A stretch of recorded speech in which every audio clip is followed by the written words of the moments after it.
இறை இயேசுவில் அன்பிற்குரியவர்களே, நம் ஆண்டவராக இயேசு கிறிஸ்துவின் அருளும் ஆசீரும் உங்களோடு என்றும் இருப்பதாக. தாயாம் திருவையோடு இணைந்து இன்று நாம் திருச்சிலுவையின் மகிமை விழாவை கொண்டாட அழைக்கப்படுகின்றோம். கிபி 614ஆம் ஆண்டு பெர்சியா நாட்டு அரசன் 3 பெரும் படைகளை திரட்டி மெசபத்தோமியா நாட்டிற்கு சென்று அதை வென்றான். கணக்கில்லாத கிறிஸ்தவர்களையும் குருக்களையும் கன்னியரையும் வதைத்து கொண்டான். லட்சக்கணக்கான கிறிஸ்தவர்களை யூதர்களுக்கு அடிமையாக விற்றான்.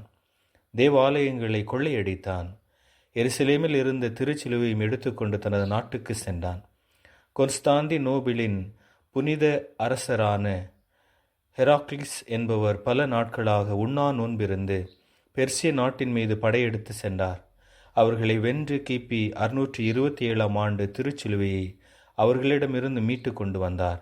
அதை மீண்டும் கல்வாரி மலையில் உள்ள திருச்சிலுவை கோவிலில் நிலைநாட்ட திட்டமிட்டிருந்தார். 1029ஆம் ஆண்டு குறித்த நாளில் ஏராளமான விசுவாசிகள் ஒன்று கூடி திருப்பாடல்களை பாடிக்கொண்டும் செபித்து கொண்டும் ஊர்வலமாய் சென்றனர். அரசர் தம் அரச உடைகளை அணிந்து கொண்டார். திருச்சிலுவை தமது தோளின் மீது சுமந்து கொண்டு நடக்க முயன்றார். ஆனால் அவரால் நடக்க முடியவில்லை.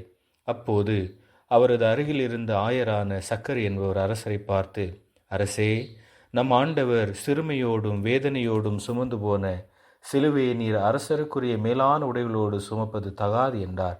அரசர் உடனே தம் அரச உடைகளையும் முடியும் களைந்துவிட்டு ஏழையின் கோலம் பூண்டு சிலுவை எளிதாய் சுமந்து கொண்டு போய் தேவாலயத்தில் நிலைநாட்டினார்.